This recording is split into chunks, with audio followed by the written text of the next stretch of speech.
الحمد لله رب العالمين وأصلي وأسلم على خاتم الأنبياء والمرسلين محمد بن عبد الله وعلى آله وصحبه أجمعين. Сегодня, بإذن الله تعالى, мы начинаем книгу Китабун Никах. Китабун Никах.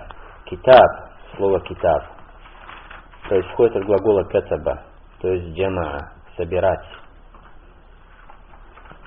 Потому что китаб это джамаль ма'лума, то есть собрание сведений.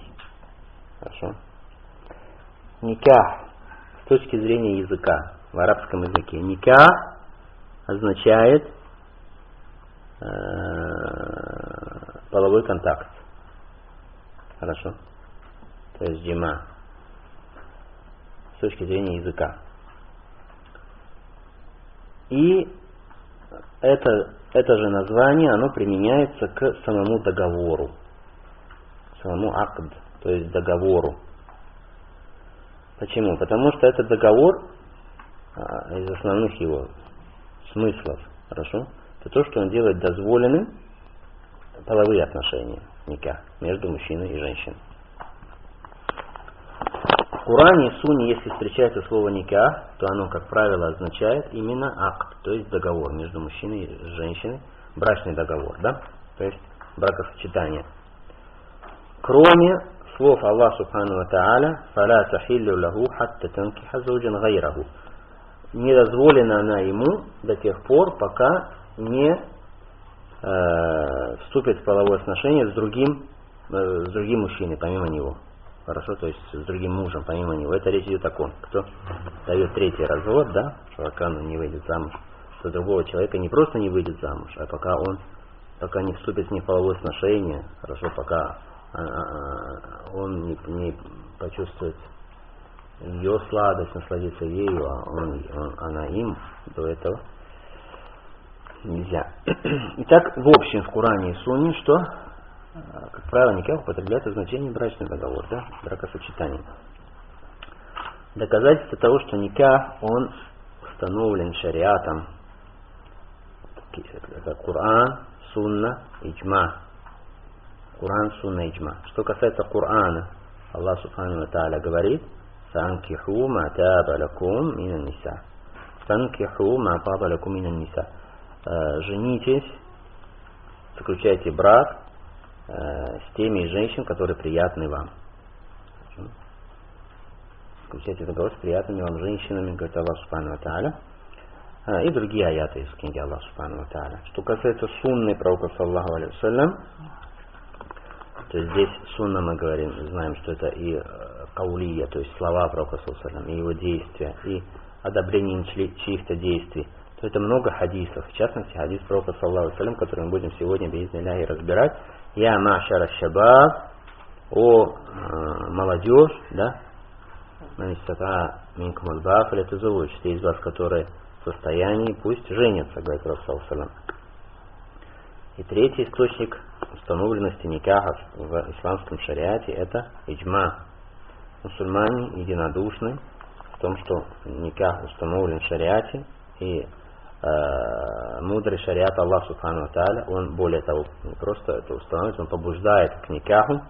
Почему? Потому что много польз от никаха, от этого договора, и устраняется очень много вреда. Аллах Субхану ва Тааля говорит в Коране: «Ванкиху лаяма минкум». Жените неженатых из вас. Хорошо? Это приказ. Аллах Субхану ва Тааля говорит, обращаясь к опекунам женщин: «Фаля та'дулухунна ан янкихна азваджахун». И не препятствуйте им жениться, то есть выходить замуж за их мужей. То есть если развелся мужчина с женой, потом закончилась идда, то есть установленный срок ожидания, да, он уже не может ее вернуть. Она уже не его жена, потому что прошел срок. Но Аллах Субхану ва Тааля, то есть он должен заново жениться на ней. Снова никах, снова договор, снова свидетели, снова махар. Но Аллах Субхану ва Тааля запрещает вали женщин, вот таких вот разведенных, запрещает им препятствовать этим женщинам ходить снова за своих мужей, бывших, которых развели. Потому что это очень часто бывает, да, что он уже ей дал развод, не дадим снова за него, да, вот он так нас там обидел, дав ей развод, пусть идет отдыхает, там всякие, да, пусть идет теперь на другой женится, не дадим и так далее, да. Аллах Субхану ва Тааля говорит, нет, не препятствуйте им. Сунни Пророка саллаллаху алейхи ва саллям тоже, Пророк саллаллаху алейхи ва саллям побуждает к этому, он говорит, никаху суннати, фаман рагибан суннати фалейса минни. Никах это моя сунна, а кто отвращается от моей сунны, тот не от меня. Хорошо? И говорит тоже Пророк саллаллаху алейхи ва саллям, таксуру. Заключаете брачные договоры и множьтесь, плодитесь. Поистине я буду хвастаться вашей многочисленностью перед другими умами в день воскресения, в день суда. Много других текстов тоже в этом смысле. Итак, какие пользы и какую пользу несет никах и какой вред устраняет? Во-первых, самая большая польза от никаха это то, что он через него обеспечивается целомудрие людей. Хорошо? Целомудрие, чистота. Никах помогает, этот договор брачный, брак, он помогает человеку не смотреть туда, куда нельзя смотреть, на чужих женщин. Хорошо? Избавляет его от нужды в каких-то посторонних взглядах и так далее. Да? То есть способствует тому, что он бывает более целомудренный. Другая, это первая польза никаха. Вторая польза никаха, что через него умножается мусульманская умма. Увеличивается количество рабов Аллаха на земле. Те, которые поклоняются Аллаху. Те, которые следуют сунне Пророка саллаллаху алейхи ва саллям. И через это также осуществляется желание Пророка саллаллаху алейхи ва саллям гордиться с многочисленностью его уммы в судный день. Кроме того, если мусульман много, то они будут помогать друг другу, соответственно, в житейских каких-то делах. Хорошо. Это вторая польза. Третья польза. Через никах сохраняются родственные принадлежности людей. Родственная принадлежность людей, то есть их насаб. То есть благодаря никаху люди знают, чьи они сыновья, чьи они внуки, кто их отец, с какого они рода. Через это люди потом знакомятся друг с другом. Это приводит, если человек знает, какого он рода, это приводит к чему? К сплочению между собой, да, родственников, там, помощи, оказанию помощи друг другу и так далее. Если бы не было никаха, и не охранялись бы половые члены, хорошо, половые органы через никах, их чистота не охранялась бы, тогда потерялись бы родственные связи, потерялись бы корни, люди потеряют, откуда они, кому они вообще принадлежат, к какому роду, кто их отец, кто их мать, кто сестра. И началась бы полный беспорядок бы начался. Хорошо? Не знали бы, кто кому должен наследовать, своих прав, своих обязанностей, начинали бы жениться на своих сестрах и так далее, потому что уже никто не знает, кто от кого, хорошо? Дочь вышла замуж за отца и так далее. Алия забилля. Поэтому это все, от этого всего оберегает никах. Кроме того, женитьба, брак, она обеспечивает, как мы уже говорили до этого, да, между мужем и женой любовь, сочувствие, такое, которое не найдешь между другими людьми. Вот эта любовь и сочувствие, которое есть между мужем и женой, оно не бывает зачастую между другими людьми. Потому что даже между друзьями не бывает такого сочувствия и любви друг к другу, и жалости друг к другу. Человеку нуждается по жизни в спутнике. Хорошо, тот, который будет его сопровождать, тот, который будет делить с ним заботы житейские, переживания, помогать друг другу, то есть делить с ним радость и горе. Человек нуждается в таком, и это мудрость Аллаха Субхану ва Тааля, одна из мудростей Господа, заложенных в этом договоре, брачном договоре. Аллах Субхану ва Тааля говорит в Коране: «Вамин аяти ан халака лакум мин анфусикум азваджан». Из его знамений то, что он создал для вас из вас самих вам пары, супругов, литаскуну илейха, чтобы вы находили в них успокоение. «Ваджа'аля бейнакум мавадда ва рахма», и сделал между вами любовь и милосердие. Устроил Аллах Субхану ва Тааля между вами любовь и милосердие. «Инна фи залика ля аятин ликауми яқилун». Поистине в этом знамение для людей, обладающих разумом. Другая польза никаха. другая польза никаха. То, что два человека, они занимаются вопросами дома, устроения семьи. А семья — это ячейка общества, как мы знаем. Да? То есть то, без чего не может нормально существовать никакое общество, без семей крепких. Если есть муж и жена, то каждый выполняет свои обязанности. Муж работает, трудится, зарабатывает, содержит семью. Жена, она устраивает дом, воспитывает детей, смотрит за ними, да, ухаживает. То есть внутри домашние какие-то вопросы решает и так далее. То есть каждый выполняет свои обязанности. И у женщин, мы знаем, обязанности не меньше, чем у мужчин, тоже работа их трудная, воспитание детей вещь нелегкая. Мужчины вне дома, а у жены внутри дома. Поэтому те, которые хотят вывести женщин из домов и заставить их быть такими же, как мужчины, вместе с ними работать на равных, хорошо, в одинаковых условиях, то они не понимают, значит, истинных интересов, то есть истинной пользы. Они не понимают, что действительно несет пользу обществу. Либо понимают, но специально хотят других ввести в заблуждение. Хотят подорвать здоровье общества, желая вывести женщину из дома, и чтобы она не занималась своими обязанностями, которые возложены на нее Аллах Субхану ва Тааля. Это мудрость Аллаха Субхану ва Тааля, что Он так разделил между мужчиной и женщиной обязанности.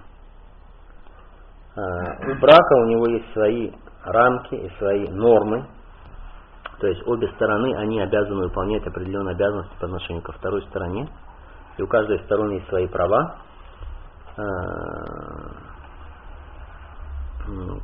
которые вторая сторона по отношению к нему должна соблюдать.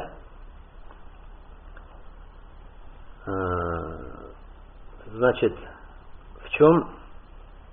Значит, человек, каждый из муж и жена, оба, хорошо, они должны заботиться о своем супруге обязательно. Это очень важно перед тем, как начать говорить уже о чисто стороне фикха, то есть где шарты, а где там рукны нужно. Важно, чтобы оба, и муж и жена, они старались соблюдать права супруга, чтобы их жизнь стала счастливым, чтобы они прожили совместную жизнь хорошо, чтобы парила над их домом радость и счастье, чтобы дети росли в нормальной психологической обстановке. Хорошо? То есть в условиях, в такой семье, где царит добро, взаимопонимание, дружба, тогда их характер, соответственно, их натура, они тоже, дети вырастают совсем другими. Хорошо? С хорошими нравами, с добрыми сердцами. То есть муж, он должен по-доброму относиться к жене и детям.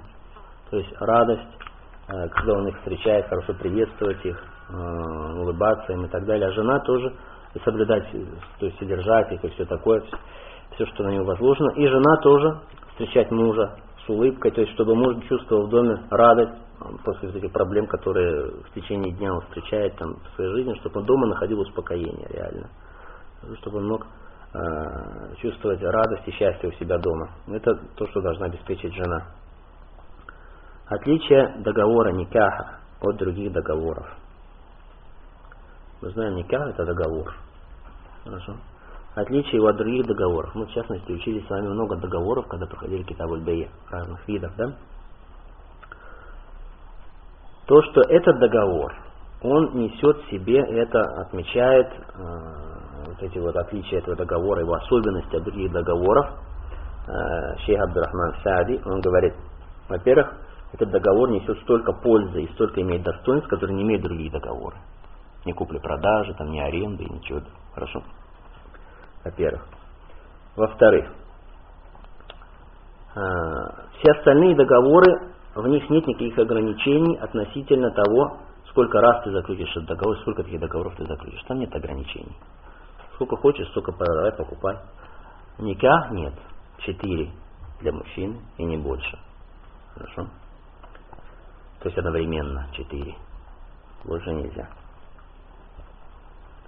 Другая особенность, что этот договор, здесь обязательно словесное произнесение слов, через которые договор заключается. Недостаточно просто каких-то обстоятельств, которые указывают на то, что договор заключен. Как мы, например, говорили, договор купли-продажи. Человек, если покупает что-то, он говорит, я тебе продаю, говорит, я продаю, покупатель говорит, покупаю, да, принимаю. То есть это словесная формулировка этого договора. Но если, предположим, нет такой словесной формулировки, то есть я прихожу в магазин, даю рубль, мне дают буханку хлеба, ни продавец слова не сказал, ни я не сказал, но сами действия указаны на то, что договор состоялся. Хорошо? Никахи нет, в отличие от других договоров. Здесь обязательно словесное произнесение формы договора. Хорошо? Формулы договора. Другая особенность никаха, что здесь шартом, условием его действительности является наличие свидетелей. То есть договор должен быть засвидетельствован обязательно. В других договорах не ваджиб, не обязательно свидетельствование, но желательно. Да? А здесь обязательно. Дальше. Женщина не может самостоятельно заключать этот договор. То есть обязательно должен быть у нее вали, то есть опекун, который будет заключать договор от ее имени. То есть сама взять и себя женить не может. Хотя все другие договоры женщина может сама превосходно заключать, как купля-продажа. Женщина может сама купить, сама продать, хорошо, и договор будет действительным. Дальше. Этот договор, здесь обязательно такая вещь, как садак. Что такое садак? Махар. То есть вот этот вот обмен. Хорошо. Если другие договоры могут заключаться без такого обмена, да, то есть без выручения махара, то есть садака мы сказали, то здесь нет. Здесь обязательно вот это вот эквивалент должен быть предусмотрен.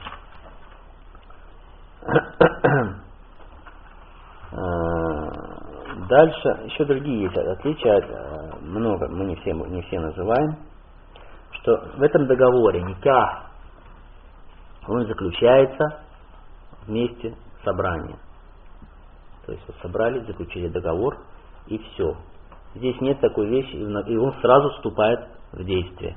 Нет такой вещи, как хияру шарт или хияру маджлис. Что такое хияру маджлис?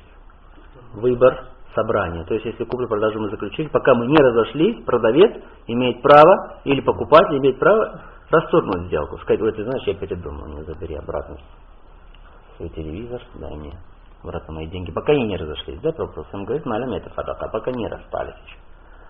Никак нет, если уже заключили брачный договор, стал мужем, она стала женой, тут нельзя в собрании сказать, ой, ты знаешь, я передумал, забери обратно, там, отдай обратно, да, мою дочку. Нет, нельзя. И то же самое хияру шарт нет. То есть хорошо, женились, но у нас есть 3-дневный срок, чтобы все еще обратно, да, вернуть на свои места. Тоже нельзя, уже поздно. Дальше нельзя, в отличие от других договоров, есть договоры, которые на определенный срок заключаются. То есть пользование. Фактически брачный договор это же договор пользования, да, друг другом, как бы. То есть мужчина пользуется женщиной, да, женщина пользуется мужчиной, наслаждаются друг другом и так далее. То есть это договор, в общем-то, принесение пользы друг другу, пользование, да. Но в отличие от других договоров пользования, как, например, аренды, да, или чего-то еще, там на определенный срок может быть заключен. Или ария, берешь что-то у кого-то попользоваться на определенный срок. Договор никак, никакого срока здесь быть не может. Никакой срок оговорен быть не может. То есть, например, заключаем договор на 3 дня, или на 5 дней, или на 6 лет. Это не будет, потому что иначе это будет что? Никахуль мута. То есть вот эти временные браки, которые запрещены пророком, саллаллаху алейхи вассалям, до судного дня. Только шииты, они противоречат в этой основе, рафидиты, потому что они считают, что мута дозволено. То есть можешь на час жениться, или на 2 часа жениться, на 3 дня жениться, ничего, можно. Хорошо? В договоре написано на 3 дня женимся. Дальше здесь махар, то есть эквивалент в других договорах, он, если вручается с отсрочкой, то должно указываться, когда вручается. Здесь не обязательно. Например, в договоре может быть написано, махар вручается, будет вручен позже, хорошо, то есть с отсрочкой, но не обязательно указывать, с какой отсрочкой, через месяц, через год там. Хорошо. Не обязательно указывать в договоре это. Здесь нет этого условия. То есть, пишет, например, да, на мужа, например, $1000 махара, или там $20 махара, или $5 махара, будет вручен позже. Хорошо. Когда, неважно оговаривать это, не обязательно. Конечный срок это расставание. Это расставание. То есть, либо в результате развода, либо смерти одного из них, из супругов. Когда уже никак, уже, ну, тогда махр уже, конечно, уже должен быть вручен, потому что уже конечный срок тут уже откладывать некуда уже.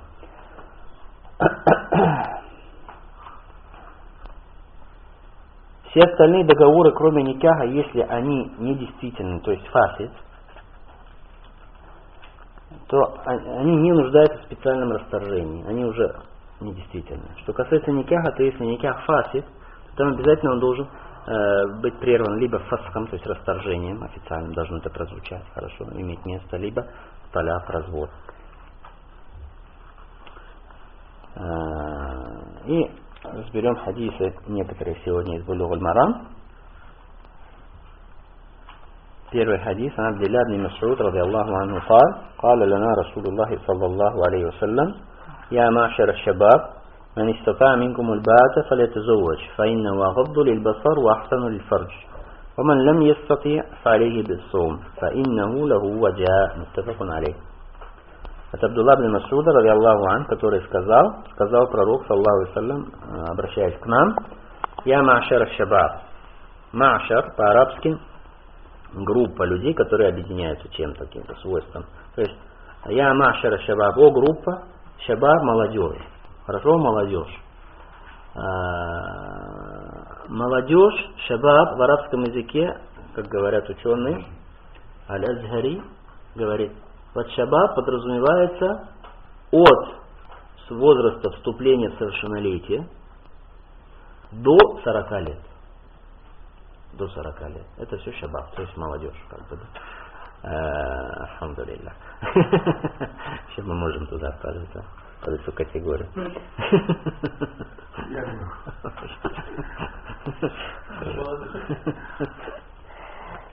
Да. Итак, о молодежь. Почему именно обращение к молодежи? Потому что, как правило, вот эта сила, которая зовет к никаху, к браку, у них больше. Хорошо, в этом возрасте больше. Потом уже ослабевает это желание и то, что толкает на это. Хорошо? В отличие уже от шейхов, уже почтенных. Итак, о молодежь. Кто может из вас жениться, то есть имеет возможность, аль-баа сказано. Здесь не имеется в виду способность, возможность физическая. Хорошо, то есть у него есть способность к половым отношениям, хорошо, с женщиной. Сила есть на это. Не это имеется в виду. Имеется в виду аль-баа, хотя в языке слово аль-баа означает именно эту сила, хорошо, то есть половая возможность. Но здесь имеется в виду, пророк имеет в виду его способность содержать семью, способность дать махар и так далее. То есть у кого есть вот эти вот причины, то есть вот эти вот обстоятельства, которые позволяют ему жениться, то пусть женится, говорит пророк. Почему? Потому что это, то есть никах, брак, он способствует тому, что человек становится более целомудренным в плане своего взгляда, то есть уже больше опускает взгляд на запретное, на то, что запретил Аллах, на что ему смотреть. И ахсан лиль фардж, то есть это более целомудреннее для него, для его половых органов. Потому что он находит успокоение в своей жене, он уже находит выход для своей страсти, шахва, и уже, соответственно, его не тянет уже на совершение чего-то греховного.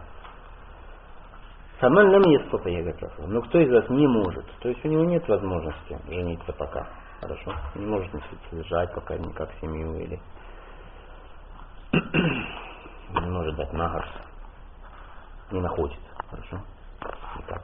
То алейхи бессом, то он должен держать сом, то есть должен держать пост. Фаинна лаху виджа. Пост для него будет виджа. Что такое виджа? Виджа в арабском языке означает операцию, когда давят животным семенные железы, да, яички. Сдавливают или отрезают, хорошо. Кастрация. Либо там перевязывают как-то что-то. То есть какой отрезать, то есть яички сами не удаляют, но что-то делают, что оно уже, у них нет полового желания. Хорошо. И вот соум, пост, он действует так же, говорит Сосадам. Он действует так же. То есть он спасает человека, защищает его от злых, плохих последствий шахва, то есть страсти половой. Хорошо. Так этот хадис, какие выводы из этого хадиса? Первый вывод из этого хадиса, что целомудрие это ваджиб. Целомудрие. Понятно, что такое целомудрие? Это ваджиб.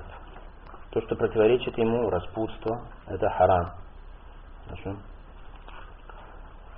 Потому что распутство, его источники что? Это сильное половое желание плюс слабость имана. Отсюда вытекает это. Молодежь, как правило, сильнее в половом влечении, чем старики. Хорошо, те, которые уже взрослые люди. Поэтому Пророк саллаллаху алейхи ва саллям особо к ним обращается здесь. Это не значит, что только их это касается. Но особо к ним обращается, особо их Пророк саллаллаху алейхи ва саллям направляет именно к целомудрию, чистоте. И говорит, что тот, кто находит му'нату никах, то есть содержание никаха, то пусть женится. Кто не может, то пусть держит пост. Потому что ему за это награда. Во-первых, он держит пост. Награда за то, что он боится Аллаха Субхану ва Тааля, чтобы не впасть в запрещенное Аллаху Субхану ва Тааля. Оставляет еду и питье. Дальше смысл, почему, значит, он обращается к молодежи, мы сказали, потому что у них то, что их толкает к браку, сильнее, хорошо, больше, чем у стариков. У них преобладает половое влечение в этом возрасте.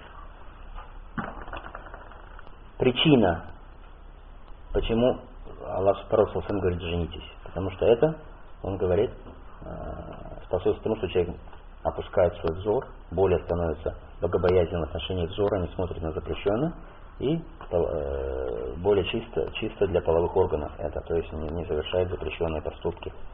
Способствует этому.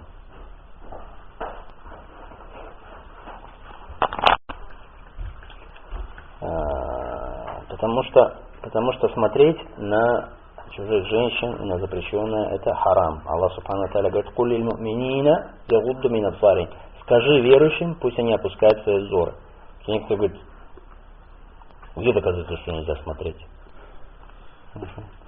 Аллах Субхану ва Тааля говорит: «Куллиль му'минина ягудду мин абсарихим». Скажи верующим, пусть опускают свои взоры. Да, конечно, это еще не прелюбодеяние, но это то, что ведет к нему, а мы знаем правило ислама какое? Садду зарая, то есть пресечение путей к хараму. То, что ведет к хараму, тоже харам. Дальше из выводов этого хадиса, что никах это милость Аллаха Субхану ва Тааля. Одна из величайших милостей Аллаха Субхану ва Тааля, то, что Он установил для людей никах. И сделал его путем к достижению вот этих вот многочисленных польз, о которых мы сказали, которые даже трудно перечислить.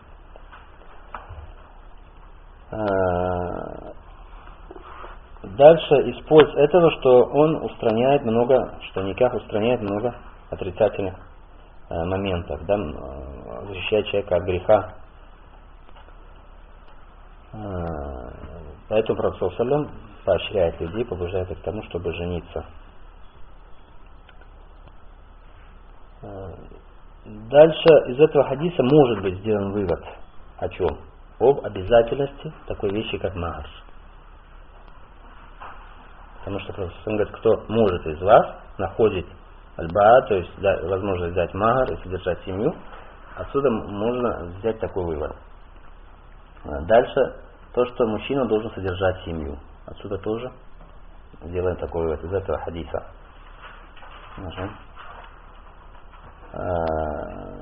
Дальше хадис указывает нам на обязательность устранения опасностей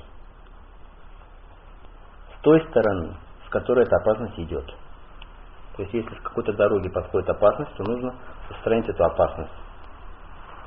Пророк поэтому именно обращается к молодежи, потому что знает, что с этой стороны идет опасность больше. Дальше, если шариат, мы говорили, мудрый, да, шариат, он заботится о своих, Аллах заботится о своих рабах, об их благе, защищает их от всякого вредного дела, от всего плохого, от всяких опасностей. И заботится о своих Аллах рабах, если что-то запрещает им, то тут же открывает дверь, указывает им на то, что можно.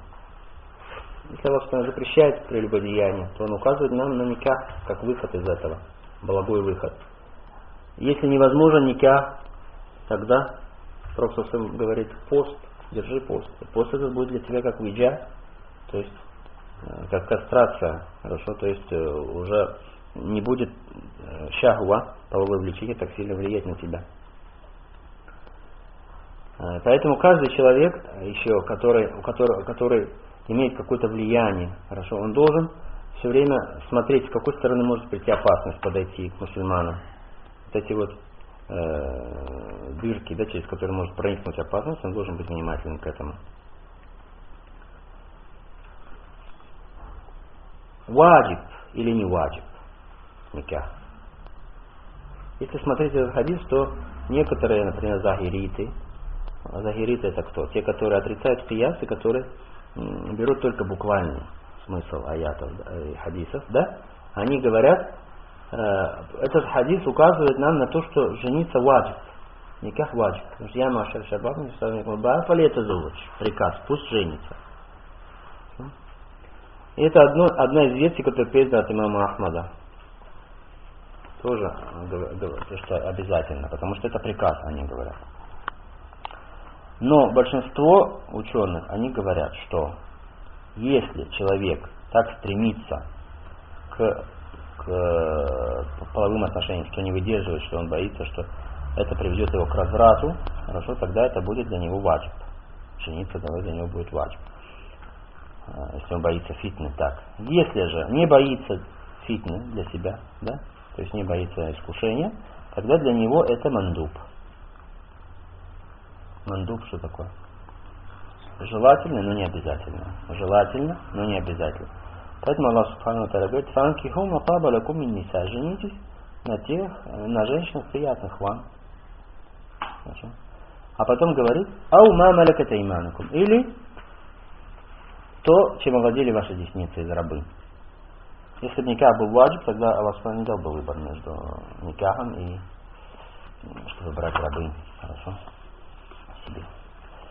Это что касается этого хадиса. Следующий хадис. Анас бин Малик радиаллаху анху, анна набия саллаллаху алейхи вассалям хамид Аллаха ва асна алейхи ва каля: «Лакинни ана усалли ва анаму ва асуму ва уфтир ва тазаваджу ниса, фаман рагиба ан суннати фалейса минни». Муттафакун алейх. От Анас бин Малик радиаллаху анху, что Пророк саллаллаху алейхи ва саллям восхвалил Аллаха, восславил его и сказал: «Что же касается меня, то я молюсь и сплю, пощусь и разговляюсь, женюсь на женщинах, а кто отвращается от моей сунны, тот не от меня». Хадис, текст которого согласован, то есть передан обоими имамами. Вот тафакун алейх, значит передан обоими имамами. Муслим, Бухари и Муслим. История этого, почему Пророк саллаллаху алейхи ва саллям это сказал, известный хадис, который приводит Бухари в своем сахихе, что пришли 3 человека к домам жен Пророка саллаллаху алейхи ва саллям и начали спрашивать про то, как поклоняется Пророк саллаллаху алейхи ва саллям Аллаху субхану ва тааля. И им рассказали, как делает Пророк саллаллаху алейхи ва саллям это. И они сказали: «Ва инна нахну мин набии саллаллаху алейхи ва саллям». Кто мы по сравнению с Пророком саллаллаху алейхи ва саллям? «Кад гафар Аллаху лама тақаддам мин замби ва ма таахара». Аллах простил ему бывшие его грехи, прошлые и будущие. И один говорит: «Амма ана фанусали лейля абадан». Что касается меня, то я буду всегда, всю ночь молиться постоянно. Другой говорит: «Ана суму дахра ва ла уфтир». Я буду все время держать пост, не разговаривать. Третий говорит: «Ана атазиру ниса фала тазаввaju абадан». Я отстранюсь от женщин и никогда не женюсь. И Пророк саллаллаху алейхи ва саллям, придя, услышав это, он говорит: «Антум аллазина культум каза ва каза». Это вы те, которые сказали так-то и так-то. И потом сказал те слова, которые приводятся здесь в этом хадисе. «Валлахи амма, валлахи инни ахшакум». Поистине я больше вас, ахшакум лилля, боюсь Аллаха субхану ва тааля, ва атқакум ла. И больше вас, у меня таква, богобоязненность больше, чем у вас. Лякинни, но вместе с этим я пощусь и разговляюсь, и женюсь на женщинах, а кто отвращается от моей сунны, тот не от меня, говорит Пророк саллаллаху алейхи ва саллям. Этот шариат, этот высокий, великий шариат, он построен на легкости и великодушии, и облегчении для творений. У творений есть свои инстинкты, свои желания, которые вложены Аллаху субхану ва тааля в них. И шариат, он позволяет дозволенным путем, средствами дозволенными ублажать душу, ублажать инстинкты, хорошо? То есть удовлетворять их разными благами этой жизни, которые Аллах субхану ва тааля сделал дозволенными. И шариат наш, он порицает такие вещи, как затруднения, какие-то специальные создания себе затруднений, каких-то проблем или лишения своей души чего-то, хорошо? Того, что разрешил Аллах субхану ва тааля, лишать себя этого. Это особенность нашего шариата. Добро, благо и барака, оно в чем? В следовании сунне Пророка саллаллаху алейхи ва саллям. Это есть добро и благо. Это есть та золотая середина вопроса, жизненных вопросах. Мучить свою душу, истязать ее как-то, лишать ее чего-то, это не является религией. Не имеет ничего общего с религией. Мы знаем очень много примеров. Напротив, это путь кого? Еретиков, заблудших, которые противоречат сунне Пророка саллаллаху алейхи ва саллям, истязая себя как-то, мучая свою душу как-то. Мы знаем хадис, когда человек шел в хадж, да, и вдруг Пророк саллаллаху алейхи ва саллям увидел, что все люди собрались-то. И что он сказал тогда? Плохо стало ему. Почему? Потому что он постился. Пророк саллаллаху алейхи ва саллям что ему сказал? Что это не везде, не благочестие поститься в пути. Что, то есть себя мучить, истязать-то. Оставлять наслаждение этой жизни совершенно под предлогом, отстраняться от наслаждения этой жизни под предлогом того, что якобы это аскетизм, хорошо, или это поклонение, это значит выходить из сунны Пророка саллаллаху алейхи ва саллям. Да, умеренность в этой жизни, умеренность, когда человек не стремится сильно к благам этой жизни, хорошо, не гонится за ними в бешеном темпе, это похвально. Но в то же время полностью лишать себя, истязать, хорошо, отказывать от благ этой жизни и говорить, что это сунна, или говорить, это ибада, или это аскетизм, зур и так далее, это не путь верующих. Не путь верующих. Наш шариат, наша религия, это не религия монашества, не религия затворничества, и не религия самоистязания, лишения себя каких-то необходимых человеку вещей и удовольствий. Потому что эта религия, она пришла для того, чтобы привести в порядок и мирскую жизнь человека, и его религиозную жизнь. И дин, и дунья. Чтобы каждой вещи дать ее право. Аллах субхану ва тааля, мы отдаем его право, то, что мы обязаны ему, чем? Поклоняясь ему, Аллаху субхану ва тааля. Телу нашему мы даем право, чем? То, что мы кушаем, спим и так далее. Души тоже свое право, обеспечивая какое-то спокойствие, комфорт, хорошо, и так далее. И то, что мы сказали, если есть какие-то инстинкты и потребности у человека, то это тот, кто их установил. Аллах субхану ва тааля вложил это в человека. И Аллах Субхану указал те пути, через которые человек насыщает и удовлетворяет эти свои потребности. И поэтому лишать себя их, лишать вещей, которые ведут к удовлетворению этих потребностей, дозволенных путей для удовлетворения этих потребностей, это не ведет к хорошим последствиям, это не относится к нашей религии. Дальше, слова Пророка, а кто отказывается от моей сунны, тот не от меня. Означает ли это, что человек выходит из религии, например, в данный пример? То есть не мусульмане. Нет, имеется в виду, что эти действия, они не относятся к сунне Пророка, к его пути. Если поэтому человек, например, что-то понял по-своему, там как-то, то есть у него какие-то простительные, уважительные причины есть, да, кто понял по-своему что-то, мы не говорим, что все, он стал кафиром, вышел из религии, да, там, рахибан суннати, услова сунны Пророка. Нет, в данном случае не следует так понимать.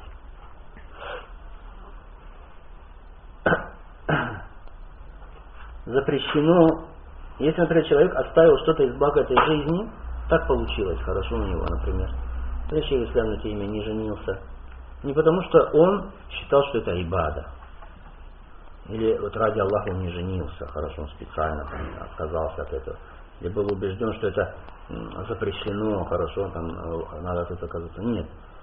Если человек не считает разрешенным Аллахом запрещенным, и не делает вот что-то, что он оставил, например, как говорит, что это ибада, поклонение Аллаху или зухд, аскетизм, тогда это не считается, что он отклоняется от сунны Пророка, саллаллаху алейхи ва саллям. Если это так в силу естественной причины получается, например, не получилось.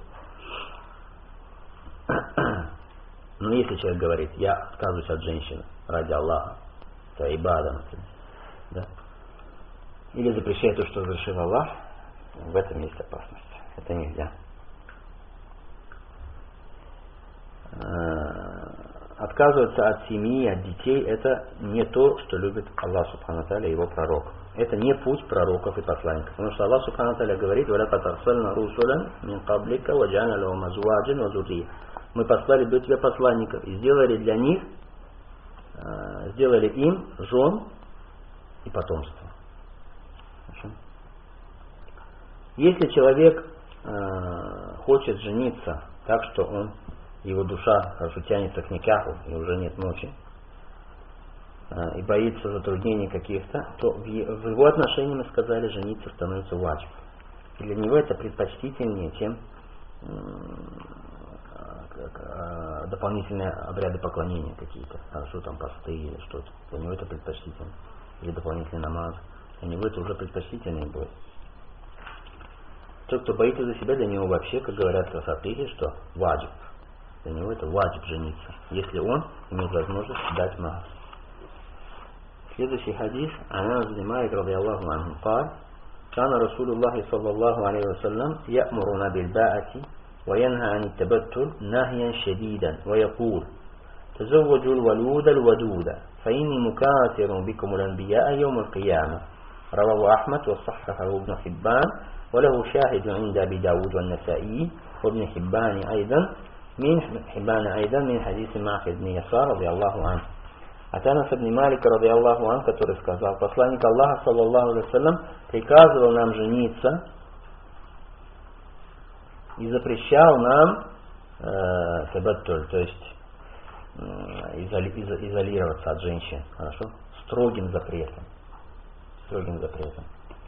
И он говорит: женитесь аль-валуд аль-вадуд, то есть на женщинах аль-валуд. Валуд значит женщина, которая плодовитая, которая может много рожать. На такой же. Как понять, женщина может рожать или не может рожать много? Если она уже была жената, то замужем, то видишь, как она там рожала, да?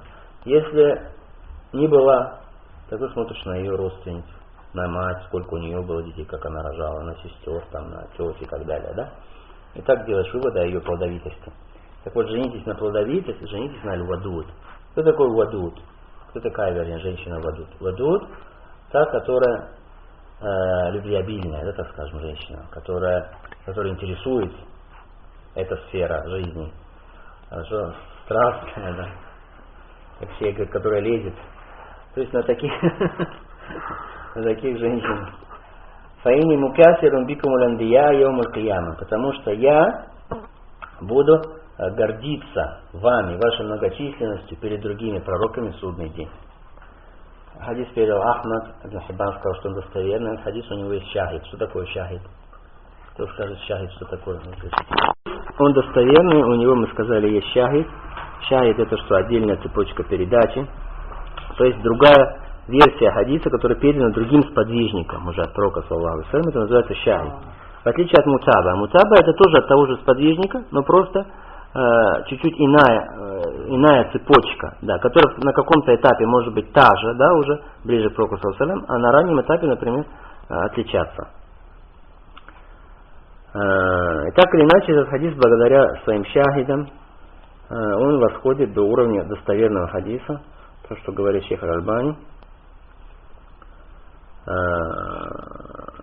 Пророк, саллаллаху алейхи ва саллям, сказано от Анаса ибн Малика, что он приказывал нам жениться и запрещал нам отстранение от женитьбы, отказа от женитьбы, от женщин, все того, что разрешил Аллах субхану ва тааля. Отказ от женщин в каком плане? Какой именно? Под предлогом, что это ради Аллаха. Хорошо? Это ради Аллаха. Что это как будто поклонение, подчинение Аллаху субхану ва тааля. И причем он запрещал нам, он говорит, нахьян шадидан, то есть самым строжайшим образом. Такое придумалось. Хорошо? И сказал то, что сказал. Да, женитесь на женщине, которая плодовитая, любвеобильна, потому что я буду гордиться вами в день суда, вашей многочисленности. Итак, шариат, мудрый шариат приказывает завач, то есть жениться. Почему? Потому что мы этом сказали, есть многочисленные пользы, многочисленные блага. Если есть приказ, то приказ вообще-то означает, мы учили усуль фикх, что? Если есть приказ, вуджуб, да, что это факт, что это ваджиб. Мы говорим, да, ваджиб, но для кого? Для человека, который боится распутства, того, что он совершит прелюбодеяние. Для него это обязательно, чтобы сохранить в чистоте свои половые органы и свой взгляд от запрещенного. Если у него этого нет, этой опасности, тогда для него это будет что? Мустахаб, то есть желательно. Мустахаб, другой название мустахаб как? Мандуб, да? Для него это будет желательно. Это лучше для него, чем мы сказали навафиль аль-ибадат, то есть какие-то дополнительные обряды поклонения и так далее. Потому что очень много пользы несет в себе никах. Отказываться от женитьбы, вот это отшельничество какое-то, и монашество и так далее. То есть отказываться от женитьбы как ради поклонения Аллаху субхану ва тааля запрещено пророком саллаллаху алейхи ва саллям. Нахи есть. А запрет означает что? Что это харам. Запрещает, что это харам. Почему указывают, почему делают, что не просто запрет? Потому что запрет бывает какой? Не строгий запрет. Хорошо? Бывает запрет строгий. То есть харам. Как вы делаем, что это харам? Откуда делаем вывод? Потому что говорит Анас, нахьян шадидин, то есть строжайшим запретом сказано. Потому что это сунна всех посланников. Аллах субхану ва тааля говорит, ваджа'альна лахум азваджан ва зуррия. Посланникам до тебя мы всем делали что? Давали супруг и потомство давали. Поэтому это как бы отказ и отрицание воли Аллаха субхану ва тааля, его бытийной воли. То есть это закон бытийный Аллаха субхану ва тааля, что нужно жениться и заполнять эту вселенную. Заполнять эту вселенную рабами Аллаха субхану ва тааля. Религия Аллаха, религия ислама, это религия великодушия и простоты. Она запрещает любое ташаддуд, то есть любую какую-то чрезмерную строгость в вопросах. Хорошо? Или какие-то, то, что мы говорили, танатто, как мы говорили, танатто. То есть какое-то чрезмерствование, да, излишество, строгость, чрезмерную строгость религии. Она приказывает васат, то есть середину, умеренность. Это религия умеренности во всех вопросах. Табаттуль, то есть отказ от женитьбы, это в религии насара, то есть христиан. Это они придумали себе такое. Пророк саллаллаху алейхи ва саллям запретил своей умме это. Для чего? Для того, чтобы его умма плодилась и размножалась. Для того, чтобы мусульман было много. Чтобы они могли распространять религию Аллаха субхану ва тааля и бороться на пути Аллаха субхану ва тааля. Многочисленность один из механизмов этого, через который это осуществляется. И это нужно признавать, потому что некоторые не признают это. Это важно.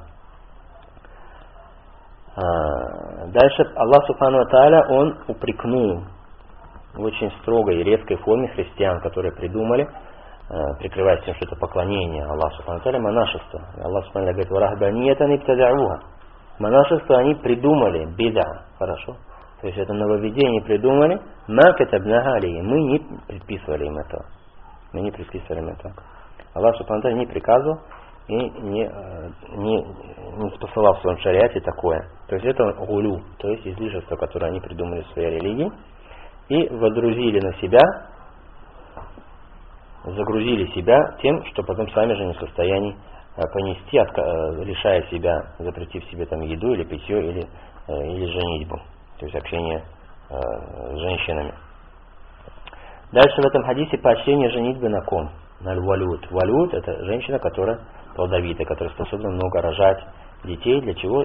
Чтобы осуществить ту же цель, чтобы мусульман было много, чтобы они могли встать против врага Аллаха Субхану ва Тааля и их врага, чтобы они могли заполнить землю добром и верующими рабами, которые поклоняются Аллаху Субхану ва Тааля. Поэтому шейх Валид говорит: 20, 30, 40, 50, 60. Да, только детей, даже много. И как он говорит, что никто так небрежно не относится к вопросу размножения, увеличения рода, как Ахлю Сунна на сегодняшний момент. Смотришь, Ахлюль Бида рожают и рожают, хорошо, 30-40, много детей. Посмотрите на рафидитов, их семьи 20, это для них самое нормальное, хорошо, это не считается, что что-то из ряда выходящее. Ахлю Сунна 2, 3, 4, что это такое, да? Что это мало. Поэтому тоже хочу призвать братьев и себя тоже в первую очередь, конечно, к тому, чтобы и наших женщин тоже вразумлять, что нужно много рожать детей. Хорошо? Иначе будет трудно.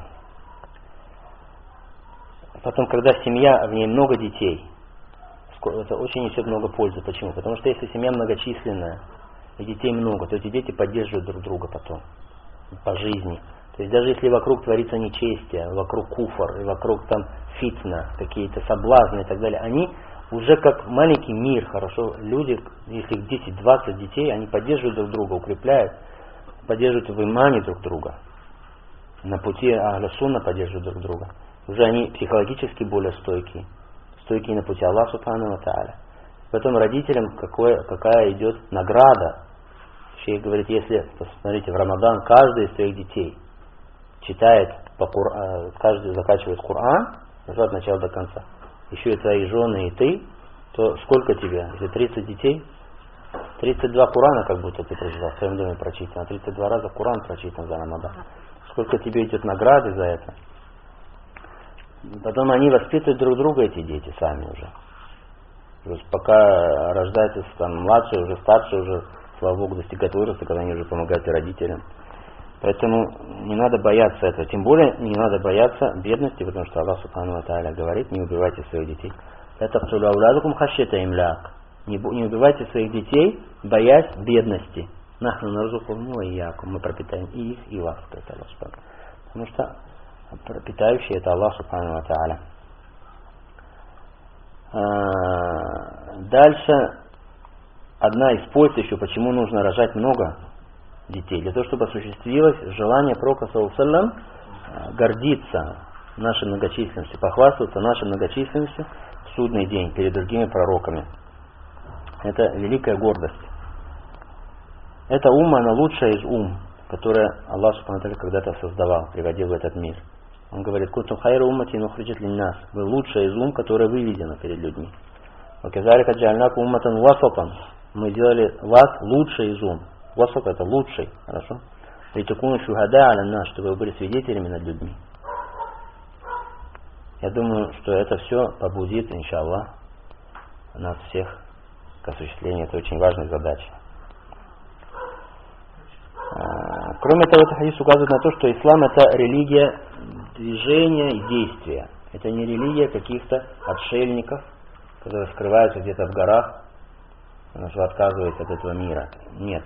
Это религия дин и дауля, то есть и религия государства, все здесь, охватывает все аспекты жизни. Мусульмане не отказываются от этой жизни, не пресекает с ней отношения с этим миром, нет, такого нет. Он выполняет свои мирские обязанности, но выполняя мирские обязанности, он при этом хочет, чтобы от этого была польза для других творений, для творения Аллаха Субхану ва Тааля, и ищет в этих мирских делах награды будущей жизни. То есть и мирских дела, они могут тоже стать для него с чем? Делами загробной жизни, то есть делами для ахира. Если он их делает ради Аллаха Субхану ва Тааля, ради его лика, не становится уже ибада, поклонением Аллаху Субхану ва Тааля. Хорошо?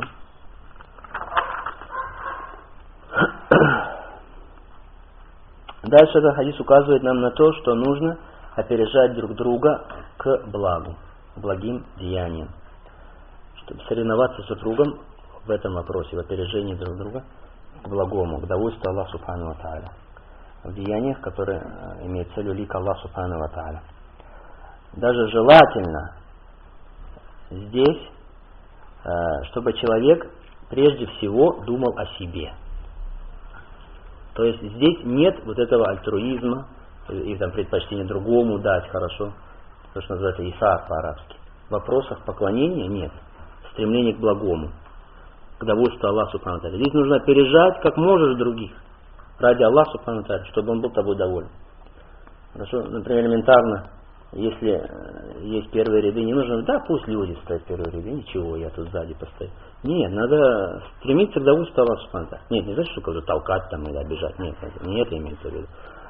А просто не относиться к этому так легковесно. Хорошо? То есть в этом вопросе нет этого альтруизма ненужного. Хорошо, здесь нужно стремиться опережать друг друга. Если, конечно, это не рия. Ни в коем случае не путать с рия. Когда человек делает это ради показухи, чтобы другие сказали, вот какой молодец, стремится, да, к благу. Нет. Аллах Субхану ва Тааля говорит: «Уляйка юсариуна фил хайрат ва хум лаха сабикун». Они те, которые опережают друг друга к совершению благих поступков. Ва хум лаха сабикун. И они придут к ним раньше других. И говорит: стремитесь к краю, прощение это Аллах Субхану ва Тааля, краю, ширина которого как ширина небес и земли. И значит, в последнее время, даже не в последнее время, в 18 веке, то есть 1700 какой-то год, да, жил английский такой экономист известный, который называется Мальтус. Мальтус, он прославился своей теорией, которая называется теория ограничения рождаемости, то есть регулирования рождаемости. Почему? Потому что он сел, посчитал чисто математически и увидел, что рост населения не поспевает за ростом ресурсов, да? То есть продуктов питания и так далее. И он думает, если такими темпами будет размножаться человечество, значит это в итоге приведет к тому, что наступит страшный голод. Поэтому нужно провести какое-то регулирование. То есть как-то, чтобы пропорционально шло увеличение населения вместе с увеличением продуктов питания, чтобы не наступил голод. И эта его теория, она получила очень широкое распространение в современном мире. Очень широкое. Более того, она даже проникла в ряды мусульман. Некоторые страны, которые говорят, что, например, регулируют рождаемость, нельзя, например, иметь больше 2 детей там, или еще что-то и так далее, потому что якобы может наступить голод. Но эта теория, она, проникнув к нам, в то же время не должна нас обмануть. То есть мы, мусульмане, должны понимать, что это ложь, что это враги, которые хотят зла для мусульман и ислама, для того, чтобы уменьшить количество мусульман. Это действительно так. Хорошо? Чтобы ислам был слаб, чтобы мусульмане были слабы. Хотя многие восхищаются хорошо этой теорией. Какие молодцы. Даже показывали вот, такое исследование, да, что якобы если люди будут размножаться такими темпами, то просто их вес, масса превысит массу планеты Земля. И Земля не выдержит просто, и все. И улетит куда-то. это все выдумки людей слабоумных, которые не видят далеко, которые отказываются от того, чтобы слушать мудрого Аллаха Субхану ва Тааля, мудрого и знающего. Потому что Он создал творение, Он взял на себя, обязался питать творение, давать им риск. Говорит Аллах Субхану: «Ва мин даббатин фил арди илля аля Аллахи ризкуха». Нет такого ползущего по земле, ни одного живого существа, чтобы на Аллахе не было его пропитания. Аллах питает. Хорошо? И говорит Аллах: не убивайте своих детей, боясь бедности. Поэтому нужно тоже об этом говорить все время мусульманам, предупреждать их об этой опасности и говорить, что эта теория ложная, скрыть им глаза на это. Нужно объяснять им необходимость упования на Аллаха Субхану ва Тааля. И даже было специально принято решение Академии Фикха, Международной Академии Фикха, и также комитетом крупных ученых Саудовской Аравии тоже было принято специальное решение по поводу вопроса ограничения рождаемости и предохранения, значит, от беременности и того, чтобы регулировать рождаемость. И они, значит, решение, которое они приняли, они говорят, что учитывая то, что исламский шариат, он побуждает своих последователей к размножению, к тому, чтобы размножаться и плодиться, и то, что насль, то есть потомство, это самая великая, одна из самых великих милостей Аллаха Субхану ва Тааля. На самом деле человеческий фактор, человеческий вот это обилие людей, оно очень важное богатство. Не случайно, посмотрите, сейчас страны Запада, они радуются, что к ним едут, хорошо, потому что они все равно думают, ничего, главное, чтобы был человеческий материал, а потом мы их сделаем, как мы сами. Что главное, чтобы они были, хорошо. Или, например, сейчас зовут в Россию, да, там обещают еще дотацию, только переезжайте, понимаете? Потому что население это великое богатство. Мусульмане, пока, может быть, и обладают им, но должны не обманываться и продолжать в таком же темпе. Даже лучше. И говорит, в решении своем Академия говорит, и поскольку много текстов Корана и Сунны, которые поощряют рождение детей, поэтому они говорят, любые вот эти мнения о том, что нужно ограничить рождаемость или предохраняться от беременности, это противоречит фитре, то есть заложенному в людях естественному естеству, хорошо, которое есть у людей. Это противоречит фитре, противоречит исламскому шариату, тому, чем доволен Аллах Субхану ва Тааля. И поэтому они говорят, мы как бы предупреждаем вас, что это все происки врагов мусульман, которые хотят ослабить мусульманскую уму, а потом ее поработить и сделать ее колониями. Поэтому они призывают к тому, чтобы не размножаться и предохраняться от беременности. Кроме того, это схоже с действиями в эпохе джахилии арабов, которые закапывали своих детей, убивали их, боясь бедности. Поэтому на основании всего этого мы выносим решение, говорят они, что ля яджуз, то есть не разрешено как-либо ограничивать рождаемость. Запрещено. То же самое, нельзя предохраняться от беременности. Нельзя предохраняться от беременности, если это делается из страха бедности, того, что не сможем пропитать детей и так далее. Потому что Аллах Субхану Тааля хуа раззаку зуль кувватиль матин. Он раззак, питающий, он обладатель великой силы, великой мощи. Ва ма мин даббатин фил арди илля Аллахи ризкуха. И нет такого животного, которого Аллах бы не питал на земле. Но если, они говорят, если есть просто какая-то очень уважительная причина, важная, то есть состояние матери, когда для нее беременность может обернуться ухудшением ее состояния или смертью, там, да, или какими-то отрицательными причинами, или не может она рожать иначе, как через операции, сказано, да, тоже в фетве. То есть только так вытаскивает плод, да, путем операции.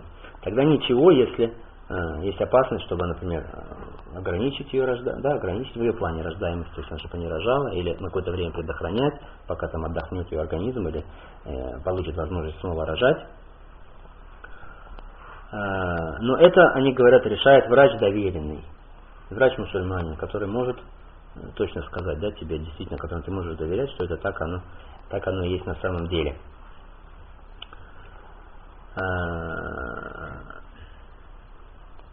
Это их, значит, решение этой академии.